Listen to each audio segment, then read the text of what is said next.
Sir, could you pretend to be my dad, just for one day? A billionaire paused.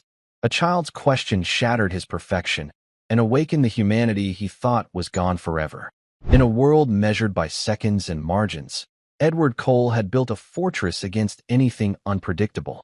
Every meeting timed, every decision flawless. But one ordinary afternoon, a single voice shattered his perfect symmetry. Sir, could you pretend to be my dad, just for one day? That question didn't just stop a billionaire's schedule. It cracked open a past he'd buried, and a future he never expected to build. This isn't just a story about a businessman and a little girl. It's the story of how precision met chaos, and how one promise changed everything. And before I forget, where are you watching from today? Leave a comment below. Enjoy the story. A man who erased his past is asked to build a future. Edward Cole measured his life in seconds, and he was 45 seconds behind. This delay, caused by a simple cashier, was an irritation he would not tolerate. The boardroom was silent. Sunlight sliced across a 20-foot mahogany table, reflecting off the glass walls that overlooked the city. Edward Cole stood at the head of the table. He was a man tailored in quiet, expensive gray. His presence filled the room, cold and absolute. Peterson, Edward said, his voice quiet. Quiet was always worse than loud. The projection margin in the fourth quarter summary was off. A man named Peterson, sweating in his own expensive suit, shifted. Sir, it was only 0.2%. A minor rounding. 0.2%, Edward interrupted, is $1.4 million. Your minor rounding is the cost of an entire department. It is waste. I do not tolerate waste. He adjusted the cuff of his shirt. He did not yell. He never needed to. His disappointment was a heavy weight that settled on everyone in the room. Fix it, and do not bring me close enough again. He turned. Ms. Jennings, his assistant, sharp and efficient, stepped forward. Sir, your car is waiting. The meeting with the Board of Regents is at 1:30. I know what time the meeting is, he said. He disliked being reminded. He started for the door, then paused. And the water in this office is unacceptable. The filter is off. I can taste the minerals. I will have it replaced, sir. I'll get my own. He swept out of the room, leaving a trail of chilled silence behind him. His associates breathed out, as if they had been holding their breath the entire time he was there. Edward Cole did not like chaos. He did not like errors. He did not like surprises. His life was a fortress of precision, built to keep the messiness of the world out. He had spent decades perfecting it. He stepped out of his building, bypassing his waiting car and driver. The corner market was faster. He just needed one bottle of imported, still water. Glass, not plastic. It was a simple, controllable request. The market was the opposite of his office. It was loud. It smelled of coffee and ripening bananas. The line was long, filled with people moving too slowly. He felt a familiar knot of impatience tighten in his chest. Finally, he reached the counter. One bottle. Still water. Imported. Glass. The cashier, a young man with headphones around his neck, nodded. He scanned a bottle and slid it toward Edward. Edward looked down. The bottle was green. The label read, sparkling. He placed his hand firmly on the bottle and pushed it back. Excuse me, he said.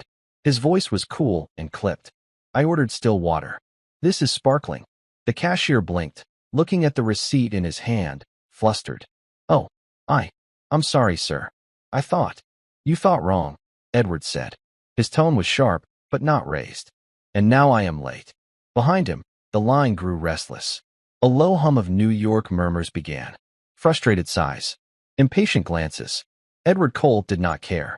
Precision was his currency. Errors, no matter how small, were not acceptable. Then, a voice cut through the tense air. It was tiny, high-pitched, and startlingly clear. Sir, could you pretend to be my daddy? Just for one day. Edward froze. The sound was so out of place. It was like a bird flying into his sterile boardroom. He turned. Standing just a few feet away was a little girl, perhaps 8 years old. She had messy blonde hair pulled into a crooked ponytail and was wearing a faded blue hoodie. Her eyes, wide and serious, looked up at him with a terrifying sincerity. Behind her, a woman rushed forward, breathless. Sophie. Oh, goodness. Sophie, come here. The woman's face was flushed with panic. She grabbed the child's shoulder. Sweetheart, you cannot run off like that. You can't talk to strangers. The woman looked up at Edward, her eyes wide with fear. She wore a simple, worn beige coat. Underneath, Edward recognized the dark blue polo shirt of the ever-clean maid service. The same service that cleaned his own office building. She was exhausted. He could see the faint lines of fatigue around her eyes. But she held herself with a weary dignity.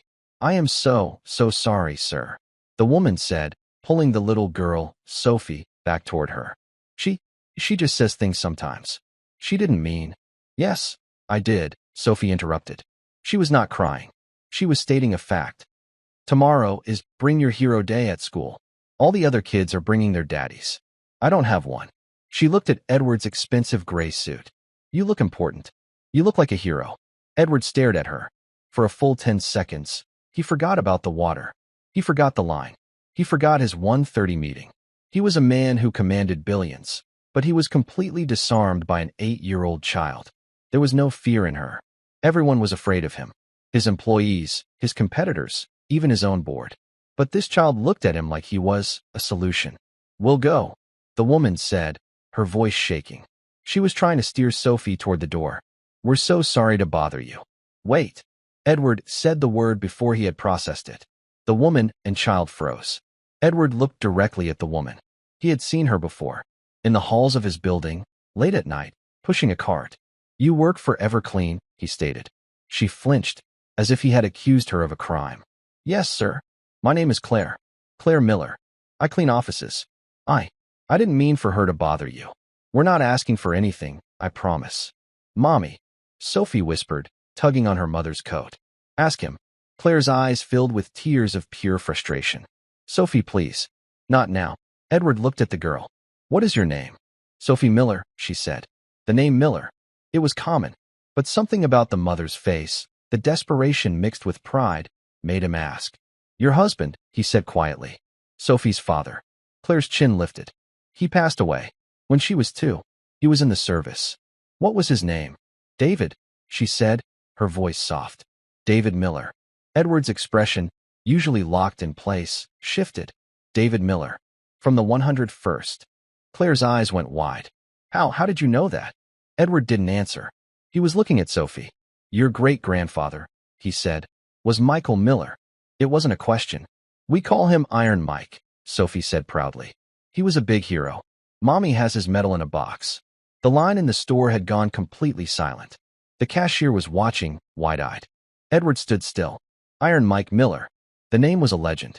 A name his own father, a veteran himself, had spoken with a reverence reserved for saints.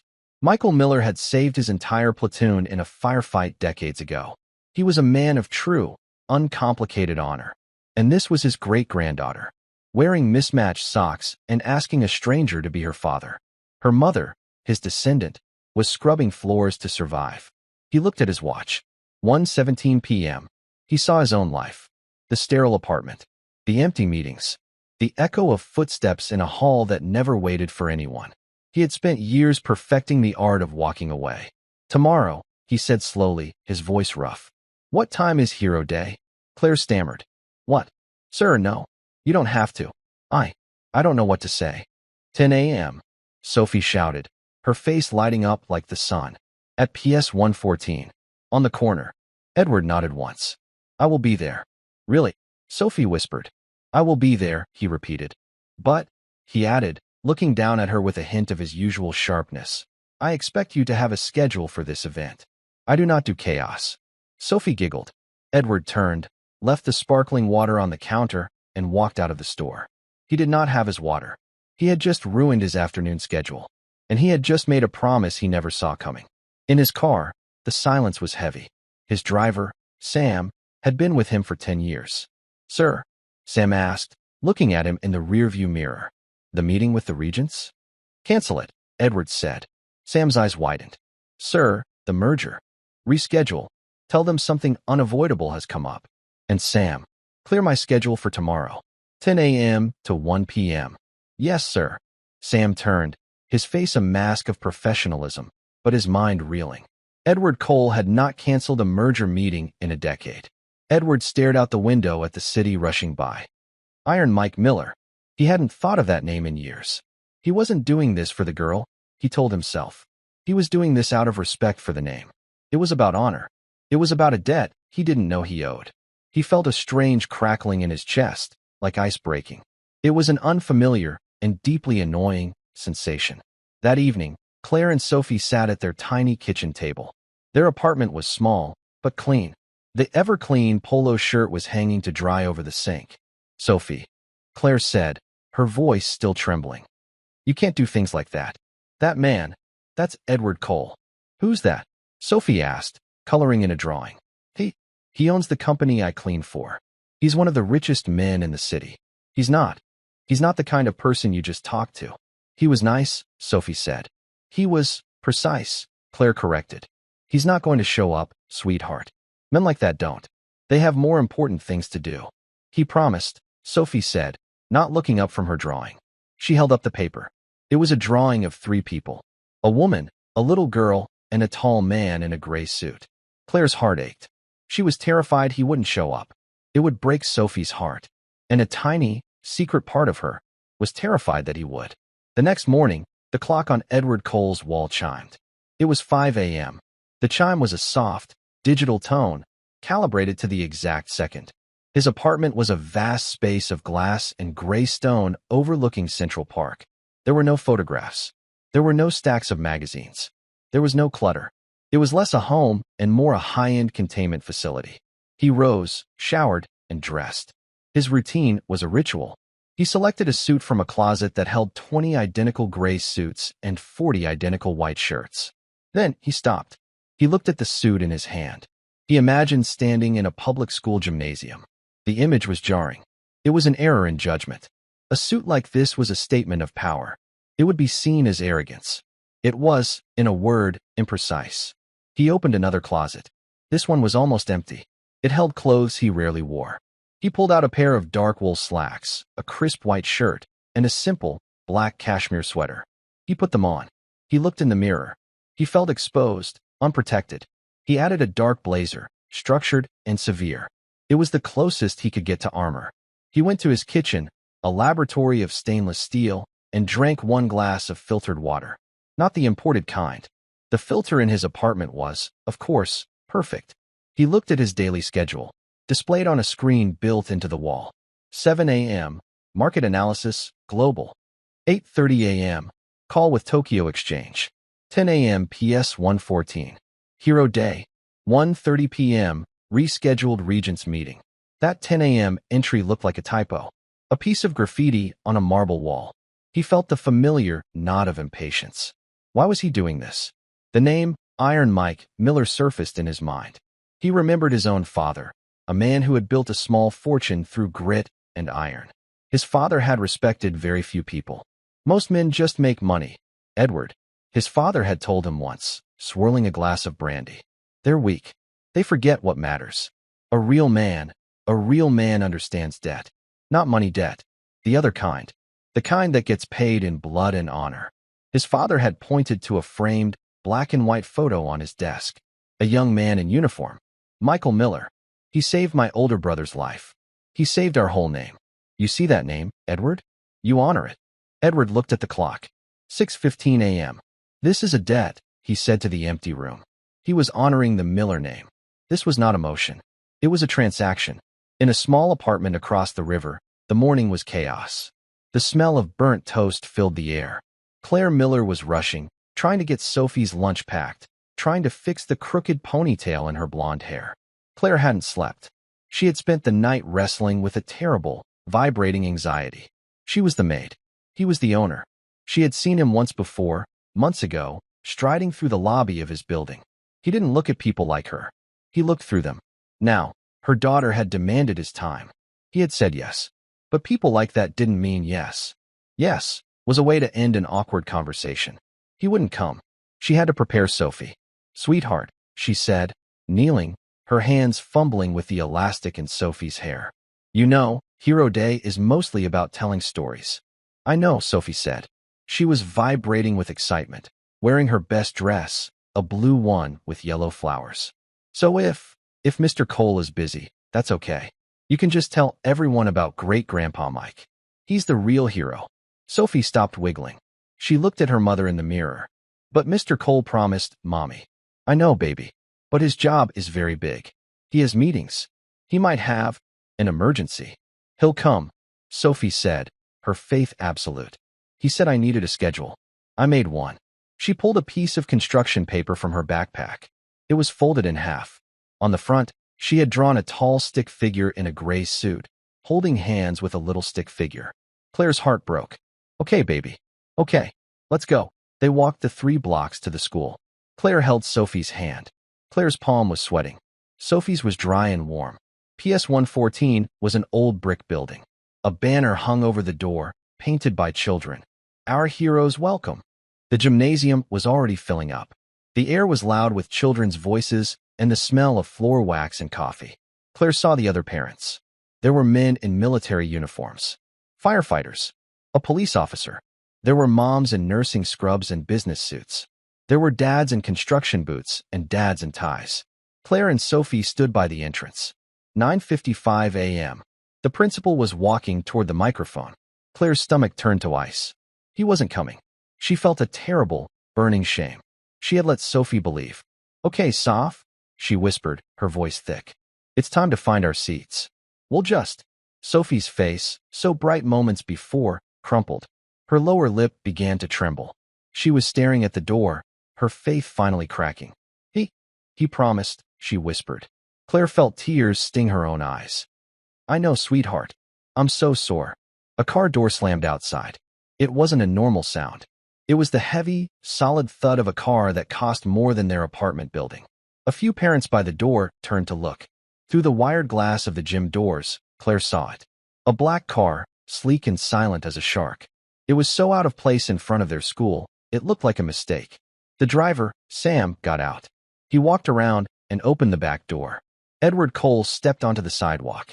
He was not in his usual gray suit. He wore the dark blazer and slacks. He looked stiff, severe, and deeply uncomfortable. He adjusted his cuffs, his eyes scanning the school building as if it were a hostile territory. Every parent in the gym who had turned to look went silent. They didn't know who he was, but they knew he was someone. Sophie gasped. He came. Her voice, pure joy, cut through the entire gym. Before Claire could stop her, Sophie dropped her backpack and ran. She bolted out the gym doors, across the small lobby, and launched herself toward the sidewalk. Edward saw her coming. He was not a man who was approached by running children. He visibly braced, his shoulders tensing. Sophie didn't hug him. She stopped, skidding to a halt a perfect 2 feet in front of him. She was beaming so hard her face looked like it might split in two. You came, she said. You're not late. You're exactly on time. Edward looked down at this small, blonde, 8-year-old child. He looked past her at Claire, who was standing in the doorway, pale and frozen, looking like she might be sick. He gave Claire a single, sharp nod. He was here. The transaction had begun. I have the schedule, Sophie said, her voice serious. She unfolded the piece of construction paper. Edward looked at it. It was written in wobbly purple crayon. 1. Walk in. 2. Sit. No wiggles. 3. My turn. 4. Smile. The E was missing. He looked at the drawing of himself. The crayon man had a very stern, straight line for a mouth. He felt that strange, annoying crackle in his chest again. Chaos, he muttered. No, Sophie said seriously. It's a list. Very well, Edward said. He held out his hand. Sophie stared at it. Item 1, Edward said, his voice clipped. Walk in. We are on a schedule. Sophie's smile returned. She slipped her small, warm hand into his. His hand was large, manicured, and cold. Her tiny fingers wrapped around one of his. He looked down at her hand, then up at the school. He took a deep breath. Together, the billionaire and the maid's daughter walked into the school, leaving Claire to follow, trembling, behind them. The noise in the gymnasium was a dull roar. Children were laughing, parents were chatting. The moment Edward Cole crossed the threshold, a wave of silence rolled out from the door. It was not a respectful silence. It was a silence of pure, blunt curiosity. Heads turned. The mother saw a man who looked like he had stepped out of a magazine. Tall, severe, and wearing a blazer that cost more than their mortgages. The father saw a man who radiated an uncomfortable, absolute authority. Mommy, Sophie called, still holding Edward's hand. We're in item 2 now. Sitting. Claire hurried over, her face pale. Sophie, quiet. Let's sit in the back. No, Edward said. His voice was not loud, but it cut through the murmurs. He pointed with his chin toward a row of empty seats on the metal bleachers. We will sit there. It is efficient. A clear view. He was assessing the room like a general. Exits. Sightlines. Potential threats. The biggest threat, he decided, was the large coffee stain on the floor near his foot. He led the way. Claire and Sophie followed in his wake.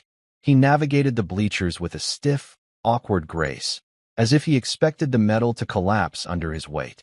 He sat. He placed his hands on his knees. He stared straight ahead. Claire sat beside him, leaving a careful 6-inch gap between them. Sophie, oblivious, scrambled over and sat between them, pressing her small shoulder against Edward's arm. He flinched. A tiny, almost invisible muscle twitch in his jaw. He did not move away. You're not wiggling, Sophie whispered, looking up at him. I do not wiggle, Edward stated. The principal, a woman with a kind, flustered face, tapped the microphone. All right, everyone. Welcome to our annual Hero Day. We are so thrilled to celebrate the people who make our community great. The event began. A young man in a crisp blue uniform, a firefighter, went first. He held his helmet. He talked about his crew, about pulling a family from a fire last month. The children clapped. Next, a woman in bright blue scrubs. She was a nurse in the emergency room. She told a gentle story about helping a lost child find his mother in the hospital. With each speaker, Edward felt a growing sense of displacement. These people spoke of saving lives, of community, of service. He saved margins. He cut losses. He restructured debt. He glanced at Claire. She was watching the nurse, her hands clasped tightly in her lap. Her expression was one of quiet respect. She belonged here. He did not. He felt Sophie shift beside him. She was looking at him, not the stage. Are you bored? She whispered. I am focused, he replied. It's okay, she whispered back, patting his arm. Our part is next. It's the best one. Edward's stomach tightened. The transaction. He just had to get through the transaction. And next up, the principal said, looking at her clipboard, we have Sophie Miller. And her hero, Mr. Edward Cole. The gym applauded politely. Sophie sprang to her feet. Item 3, she said, grabbing Edward's hand again. She tugged. He stood. He felt like he was moving underwater. Every eye in the room was on him. He, a man who commanded boardrooms of sharks, suddenly felt the primal, irrational fear of public speaking. In a gym, he walked with Sophie to the small, carpeted stage set up under the basketball hoop. The microphone squeaked. Sophie took the microphone first. She was completely, terrifyingly fearless. Hi, she said, her voice booming. This is my hero. He's Mr. Cole. He's very, very important and very busy. A few parents chuckled. Edward remained perfectly still, his face a mask of iron control. He's not my real dad, Sophie continued, causing a ripple of confused murmurs. My real dad, David, is in heaven. He was a soldier. But Mr. Cole is my dad for today, because he promised. She looked up at him, her eyes shining with blind trust. And he never breaks a promise. That's a hero. She handed the microphone to Edward. He accepted it. The metal was cold. He stared at the crowd. They stared back. He saw the firefighters, the nurses, the parents. He saw Claire, her hands over her mouth, her eyes wide with a mixture of terror and something else. Pride. He cleared his throat. The sound was too loud. My name is Edward Cole, he began. His voice was flat. I am not a hero. I am not a soldier or a first responder. I am a businessman. He paused. What did a businessman say? He hated this. He hated the chaos, the emotion, the imprecision. Heroism, he continued, finding a new rhythm, is often misunderstood. It is not always a single, public act. It is not always about fires or emergencies. He found himself looking at Claire. She was holding her breath. Sometimes, he said, his voice lowering slightly, heroism is consistency. It is doing a job, no matter how small, with precision. It is showing up. Every day, it is finishing what you started. He was just talking, saying words, but they felt true. Sophie's father, he said, was David Miller. Her great-grandfather was Iron Mike Miller. They were men who understood duty. They were men who understood honor. They were men who finished what they started. He looked down at Sophie. That name is a name to be proud of. Sophie Miller comes from a line of heroes. I am just honoring a debt to that name. He stopped. He had said enough. He had said too much. He handed the microphone back to the principal, who looked at him, stunned. The gym was silent. Not curious, not confused. It was the silence of people who had just heard something they did not expect. Then, the firefighter in the front row began to clap. Slowly, firmly. Then the nurse. Then Claire, tears streaming down her face. Soon, the entire gym was applauding. It was not polite applause. It was real. Edward was frozen. He did not understand the sound. He had received applause for corporate victories. This was different. This felt warm. Sophie launched herself at his leg, wrapping her arms around his knee. Item 4, she yelled into his trousers. Smiling, he looked down at the top of her blonde head. He felt his face. The muscles were stiff and used. He tried. A small, awkward lifting at the corner of his mouth. It felt more like a grimace. Sophie looked up. You did it. You did it, Mr. Cole. He put a hand, almost unconsciously, on her head. The transaction was complete. He had done his part. He walked her back to their seat. He sat down. The principal continued, but Edward didn't hear her. He was aware of only two things, the echoing sound of the applause and the small, warm hand of Sophie Miller, which had once again found his and was holding on tight. He did not pull away. The event ended. The principal, wiping her eyes, thanked all the heroes. Parents and children moved toward a long table piled with cookies and jugs of orange juice. The gymnasium, which had been quiet with respect, erupted back into joyful chaos. The noise hit Edward Cole like a physical blow. He hated large crowds. He despised the smell of cheap sugar cookies and artificial juice. Mr. Cole, cookie. Sophie tugged on his blazer, pointing to the table. She was still, stubbornly, holding his hand. I do not eat cookies, he said, his tone clipped. He looked toward the exit. His schedule was blinking red in his mind. 11:15 a.m. He was 15 minutes behind his exit time. Sir. He turned. The firefighter who had spoken first was standing there. He was a tall man with a kind face, and he was holding 2 paper cups of juice. He offered one to Edward. Edward stared at the cup as if it were a biohazard. No. The man didn't flinch. He just smiled and set the cup down. That was a good speech. Finishing what you started. My dad used to say that. You a veteran, sir? I am not, Edward said. Huh. Well, you've got the bearing. Whatever you do, you're a good man for showing up for that kid. The firefighter nodded, giving Edward a look of simple, uncomplicated respect. He then turned to Sophie. And you picked a good one. He walked away, joining his own son. Edward stood frozen. He was used to being feared. He was used to being obeyed. He was not used to being called a good man by a stranger in a gymnasium. He didn't know what to do with it. Claire rushed over, her face still blotchy from crying. She looked mortified. Mr. Cole, I am so sorry. You can go. Please. You've done. I can't. I don't have the words. Thank you. She was wringing her hands, desperate to release him from his obligation. He looked at her. He saw the genuine, overwhelming gratitude in her eyes. It was a currency he never traded in. It made him deeply uncomfortable. He looked at Sophie, who was now looking at the cookies with a longing gaze. He made a decision. It was inefficient. It was illogical, but it was necessary. I will escort you home, he said. It was an order, not an offer. Claire's eyes went wide. Oh no, sir. You can't. We live just a few blocks away. You have your meeting. I am aware of my schedule, Ms. Miller, he said. He was already moving toward the door, his hand still firmly held by Sophie. It is on the way. It was not on the way. Come, Mommy, Sophie said, triumphant. We get to ride in the spaceship. The spaceship was a black Maybach S-680. It was a silent, sealed chamber of hand-stitched leather and polished blackwood. His driver, Sam, held the door open, his face a perfect, professional mask. He did not even blink at the 8-year-old in the flowered dress. Claire hesitated, her hand on the door. She looked at her own worn coat, at the scuff on her shoe. Mr. Cole, it's too much. Get in the car, Ms. Miller, Edward said, his patience thinning. She got in. She sat on the absolute edge of the plush leather seat, as if she were afraid to leave an impression. Sophie, however, scrambled into the middle and immediately put her sneakers up on the seat. Sophie, feet down, Claire hissed, mortified. It's fine, Edward said, though his eye twitched. The car is cleaned daily. Sophie bounced. Wow, it's so quiet. It doesn't even feel like we're moving. She pointed to the illuminated panel in the armrest. What does this button do? Do not press the buttons, Edward commanded. Sophie immediately pulled her hand back.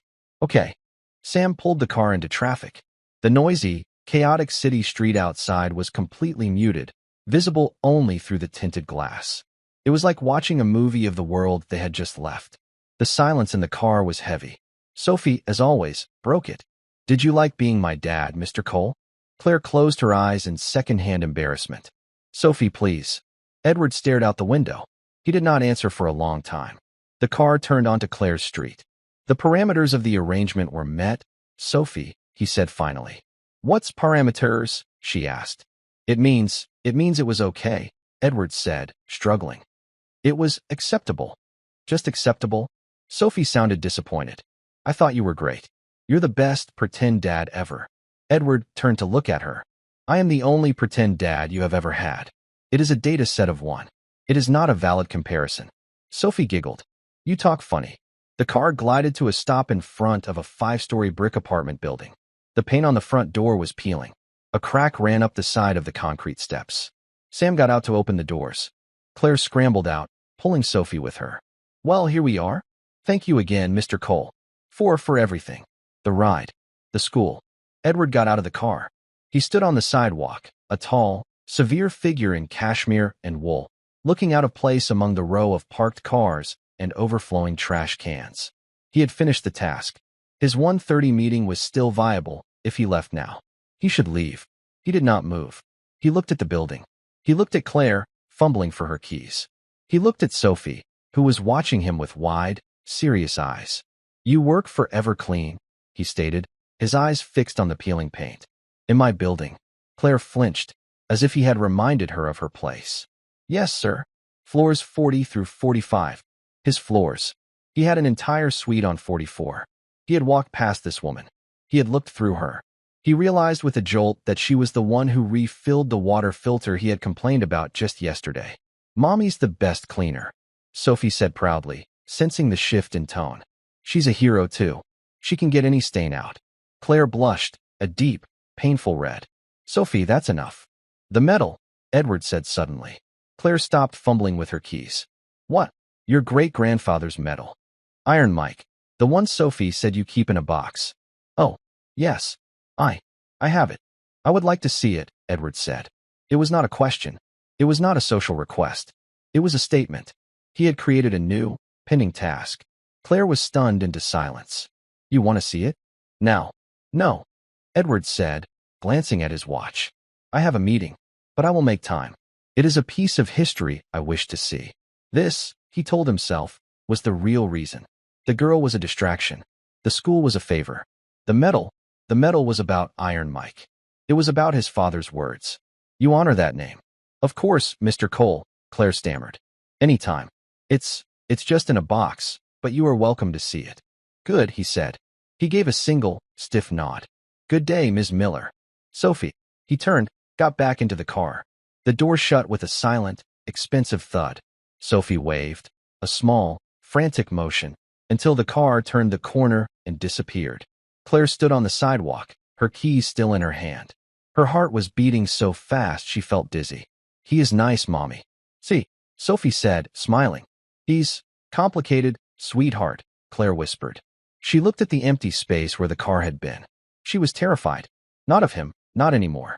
She was terrified because, for the first time since her husband David died, she had felt a tiny, impossible spark of hope. And she knew that hope was the most dangerous, imprecise thing in the world. Edward Cole was 34 minutes late for the rescheduled Regents meeting. He did not apologize. He walked into the secondary conference room, and the 5 men and 2 women at the table, all powerful, all wealthy, stopped their nervous chatter. Gentlemen, ladies, Edward said, taking his seat. The acquisition of the biotech firm. Peterson, the numbers. Peterson, the same man from the 0.2% error, began his presentation. The slides were clean. The data was precise. The projections were exactly as Edward had demanded. It was a perfect, sterile, multi-billion-dollar strategic move. And Edward was bored. His mind, usually a steel trap that snagged every fractional point, was drifting. He kept seeing the chipped paint on Claire Miller's apartment building. He heard the squeak of the microphone in the gymnasium. The long-term yield, as you can see in figure 8.4, Peterson was saying, is projected to increase our market share by 12%. He's wearing mismatched socks. Edward blinked. He looked down the table. One of the regents, a man named Henderson, had his legs crossed. One sock was black. The other was dark blue. Edward had known Henderson for 5 years. He had never noticed his socks. Now, it was the only thing he could see. It was sloppy. It was an error. But his mind didn't register it as an error. It registered. Sophie Miller wears mismatched socks. Mr. Cole, Peterson asked, pausing. Your thoughts on the 12% projection? Edward focused. The room snapped back. It's acceptable, he said, using the word he had used in the car. It felt thin and wrong in this environment. He leaned forward. Your data is fine, Peterson, but the people are weak. Peterson looked confused. Sir? The biotech firm's leadership. No, Edward said, his voice sharp. Your presentation. It has no honor. It's just numbers. What is the point of this acquisition? Beyond the 12%? What does it do? The room was silent. Edward Cole had never asked, what does it do beyond the balance sheet? He was the man who had famously said, the point is profit. Everything else is poetry. It funds research, sir, a woman at the end of the table offered. Into degenerative nerve diseases. Edward stared at her. Good. Lead with that next time. He stood. The meeting was only halfway through. My office has the final approval. The projection is fine. The meeting is over. He walked out, leaving the regents bewildered. He returned to his own office, a vast corner room on the 44th floor. The sun was setting, painting the city in shades of orange and purple. His assistant, Ms. Jennings, stood as he entered. Sir, your 4 p.m. call with London is holding. Handle it, Edward said, loosening his tie. He had never loosened his tie in the office. Sir, handle it, Ms. Jennings. I am occupied. He went to his private bar, a sleek panel of black marble, and poured a glass of water. He tasted it. It was the new filter. It was fine. He thought of Claire Miller, the woman who had to clean his floors, who had to endure his complaint about the water, was the great-granddaughter of a man his father revered. He felt a hot, unfamiliar sensation. It was shame. He buzzed his assistant. Ms. Jennings, I have 2 tasks for you. Both are priority. Yes, sir. First, an employee of the Everclean service. Her name is Claire Miller. I want to know her employment status, her pay rate, and her performance record. Discreetly. Yes, sir. Is there a problem with her service? There is a discrepancy. I am handling it. Second, the principal of PS 114 in Queens. Find her name. Arrange a donation from the Cole Foundation. How much, sir? Enough to fix the peeling paint and the sound system, Edward said. A hero day should not be chaotic. Send it anonymously. Yes, sir. He hung up. He stood at his window, looking down at the city. The transaction was not complete. He had thought paying his respects at the school was the end of the debt. But seeing her apartment, seeing the peeling paint, the debt was larger than he thought. He was honoring the Miller name. That was all. Across the river, Claire Miller was trying to make dinner. It was a small kitchen. The meal was simple, spaghetti with a jar of sauce. Sophie was at the table. She was not eating. She was drawing. The paper was covered in pictures of a tall, gray stick man and a giant, shiny black car. Mommy, Sophie said, do you think Mr. Cole is a king? Claire paused, the wooden spoon in her hand. No, sweetie. He's just a very rich man. I think he's a king. He's sad, though. Claire stopped. What makes you say that, Soph? His eyes, Sophie said, not looking up from her drawing. They're like the windows in his car. You can see out, but you can't see in. And he doesn't know how to smile. Claire sat down, her own dinner forgotten. She looked at her daughter. Sophie saw things. She always had. Well, he was very nice to come today, Claire said. He's going to come back, Sophie said matter of fact. He has to see Grandpa Mike's medal. Claire's stomach nodded. The medal. He had been serious. She got up and went to her bedroom. In her closet, on the top shelf, was a simple wooden box. It was not fancy. It was plain, dark wood, scarred from a dozen moves. She took it down. She opened it. Inside, on faded velvet, were 2 medals. One was old, heavy, and grand.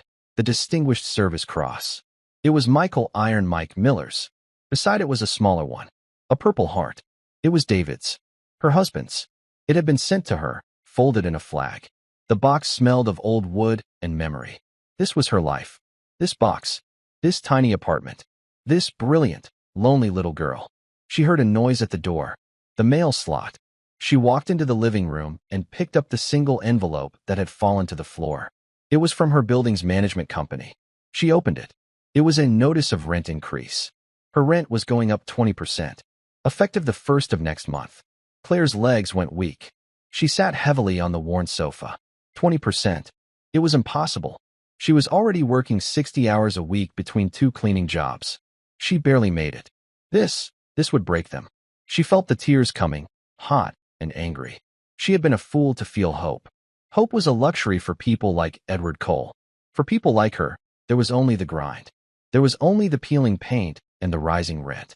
She looked at Sophie, happily drawing her sad king. It's okay, Claire whispered to herself, her voice shaking. It's okay. I'll pick up more hours. I'll find a way. She was Iron Mike's great-granddaughter. She was David's wife. She would not break. But as she refolded the letter, she felt a terrible, cold dread. She was a hero too. She was consistent. She showed up. But she wasn't sure if she could finish this. The next morning, Edward Cole's office was quiet. The sun had not yet risen. He was reading a report on a potential merger in Singapore.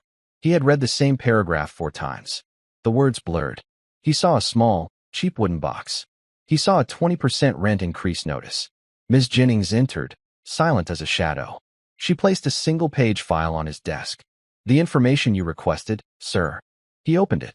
It was Claire Miller's employee file from Everclean. His eyes scanned the page. Employee, Miller, Claire. Tenure, for years. Performance, exemplary. No missed days. No complaints. Pay rate, $18.50 per hour. Hours, average, 55/week.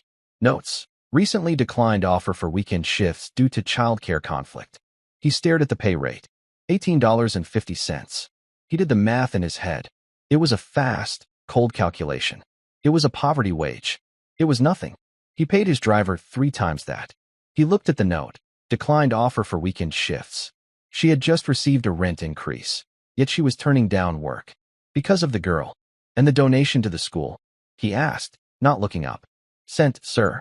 Anonymously, as requested, Ms. Jennings said. The principal, a Ms. Gable, was emotional. She said it would change everything. Edward nodded. He closed the file. He felt the shame again, cold and sharp. He had built an empire, but the great-granddaughter of a hero was scrubbing his floors for $18.50 an hour. And a school's entire future could be changed by an amount he spent on a single business dinner. This was not a discrepancy. It was a moral failure. Ms. Jennings, he said, clear my schedule. For PM. Sir, you have the call with the zoning commission. Reschedule it. Indefinitely. He stood. I am going to pay my respects, he said, more to himself than to her. It is time to honor the debt. At 3:45 p.m., Claire Miller was tying Sophie's shoes. Mommy, are you mad? Sophie asked. She had been quiet all afternoon, sensing the tight, brittle energy in the apartment. Claire sighed, forcing her hands to be gentle. No, baby. I'm not mad at you. I'm just frustrated. With the mail. She had spent the morning on the phone. She had called the management company. A cold, bored voice told her the increase was non-negotiable.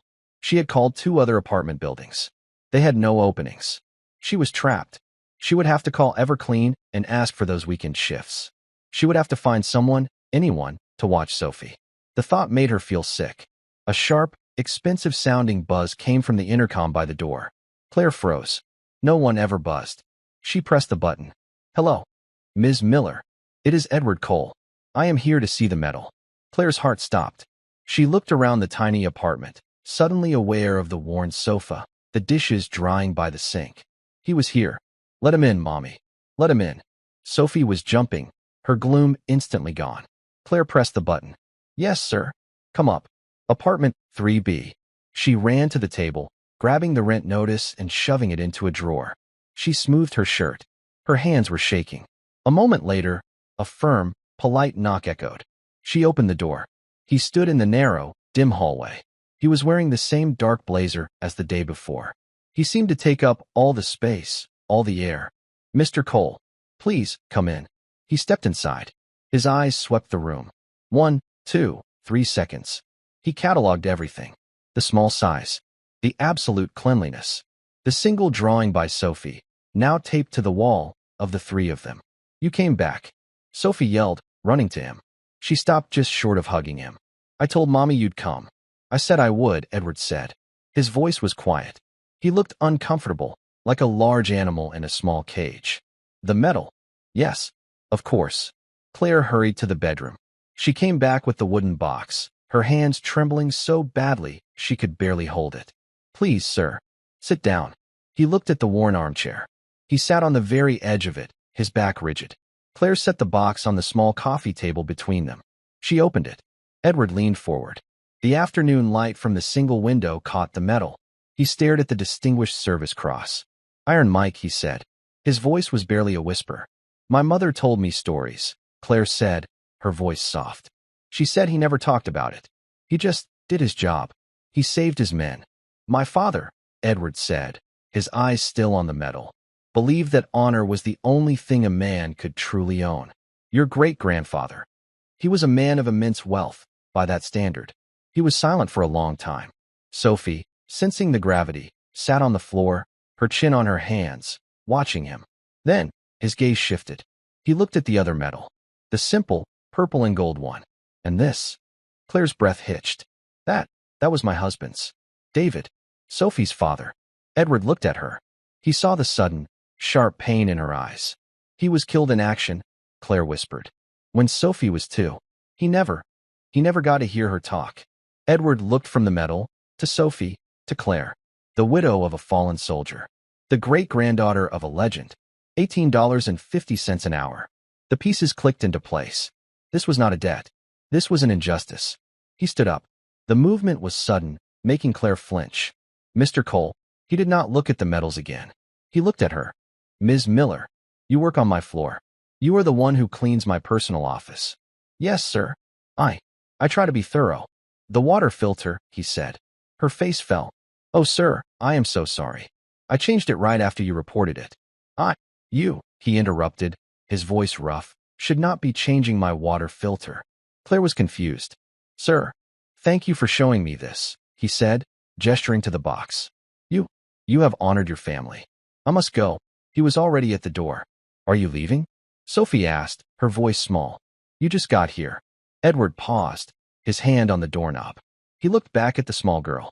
"I have work to do, Sophie," he said. He left. The door clicked shut.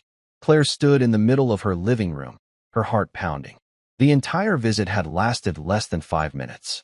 She was completely bewildered. In the car, Edward Cole was silent. The Maybach moved through the heavy afternoon traffic. Sam drove, not speaking. Edward stared at the city blurring past. He saw none of it.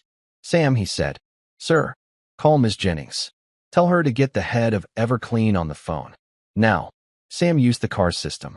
A moment later, a voice patched through. "Mr. Cole? This is Gregson, at Everclean. What can I do for you?" "Mr. Gregson," Edward said, his voice cold as steel. "You have an employee named Claire Miller." Yes, sir. I believe she works your building. Is there a problem?"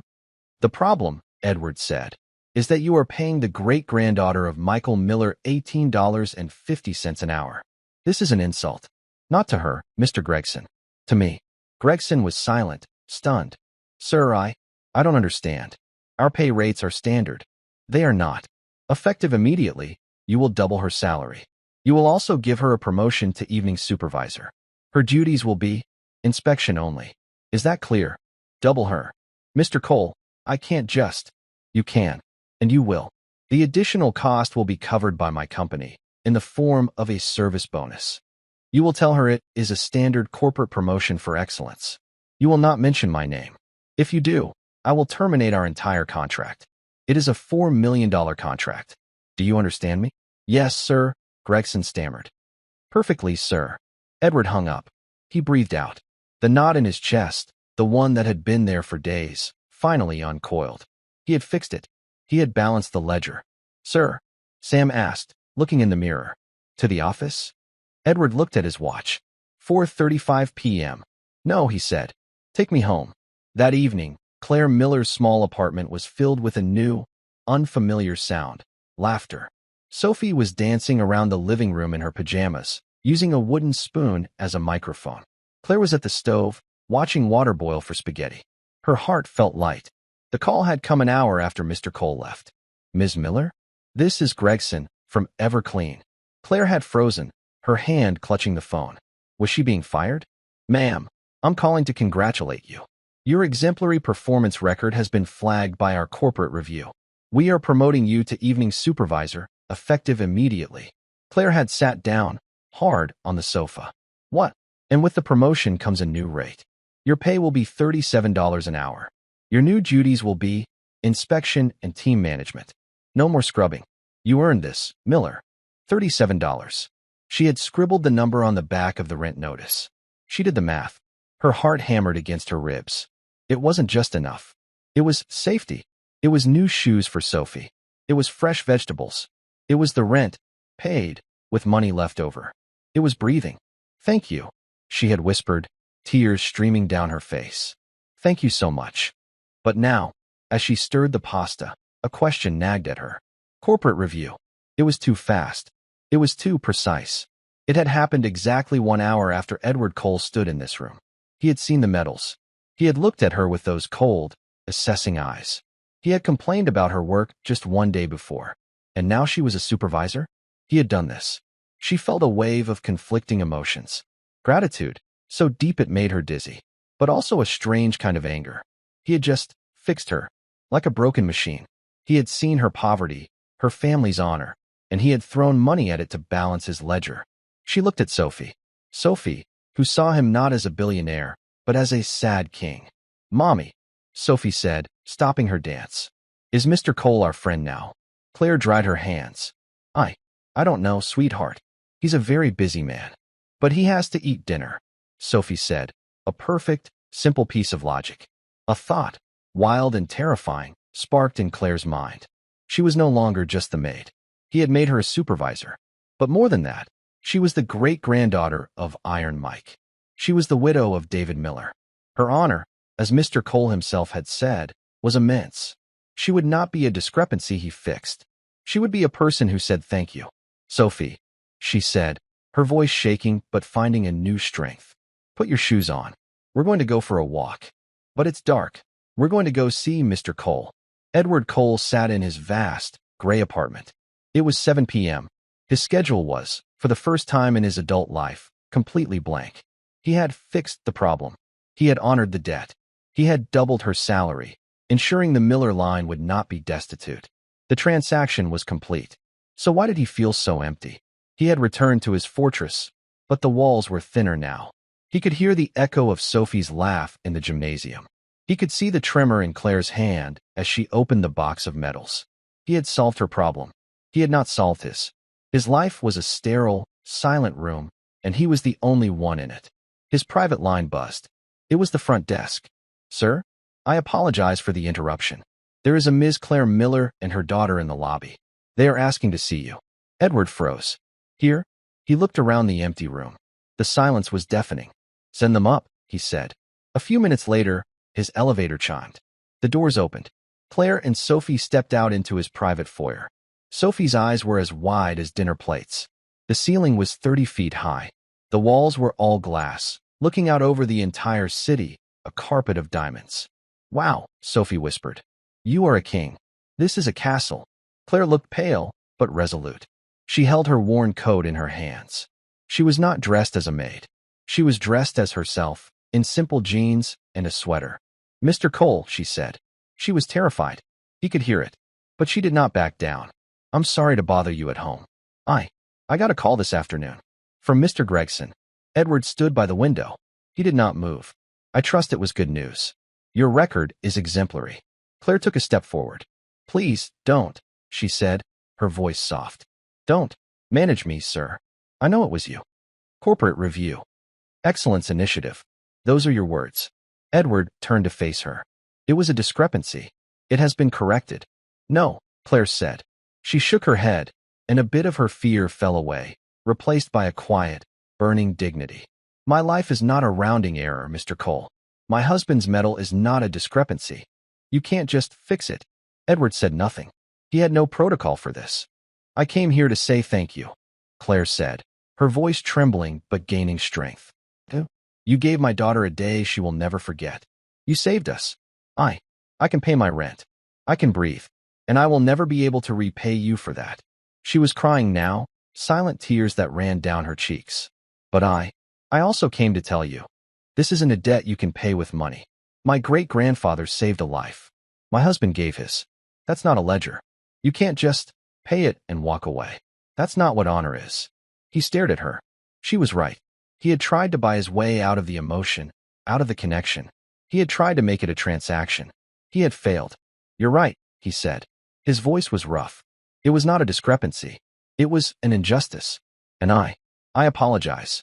Sophie, who had been quietly watching, walked past them. She went to the enormous, dark screen on the wall that controlled his life. Mommy, look, Sophie said, touching the blank screen. Mr. Cole's schedule is all empty. He has no more meetings. Claire looked at the screen, then at Edward. He looked tired and incredibly lonely. Mr. Cole, Sophie said, turning to him. You don't have any parameters tonight. No, Edward said. I do not. Then can you come to our house? We're having spaghetti. Edward looked at Claire. She was holding her breath. She was terrified he would say yes, and terrified he would say no. We have plenty, Claire whispered. It's just spaghetti. But you are welcome to it. An invitation. Not a transaction. Not a debt. A simple, human invitation. He thought of his own kitchen, sterile and cold. He thought of the single, perfect bottle of water he would drink before bed. He walked to his wall screen. His fingers, which managed billions, felt clumsy. He typed a new entry. 8 p.m., dinner. Spaghetti. He turned to Sophie. He saw her bright, hopeful face. He saw her mother, a woman of impossible strength, offering him the only thing she had. For the first time, a real, structural change happened in Edward Cole's face. The muscles around his mouth, long dormant, moved. He smiled. It was not a grimace. It was not a data set of one. It was real. I would be honored, Ms. Miller, he said. I just have one condition. What's that? Claire asked, wiping her eyes. Call me Edward. He looked at Sophie. Item 1. We will have dinner. Item 2. I am told you have a list of dad things we missed. We will need to create a new schedule. Sophie shrieked with joy and, for the first time, launched herself into his arms. And Edward Cole, the man who erased his past, held on. He was 45 seconds behind schedule, and for the first time in his life, he was precisely on time. And that's where we'll end the story for now. Whenever I share one of these, I hope it gives you a chance to step out of the everyday and just drift for a bit. I'd love to know what you were doing while listening. Maybe you were listening with a cup of tea, sitting on the porch, or just settling in for a calm evening. Drop a line in the comments. I really do read them all. And if you want to make sure we cross paths again, hitting like and subscribing makes a huge difference. We are always trying to improve our stories, so feel free to also drop your feedback in the comment section below. Thanks for spending this time with me.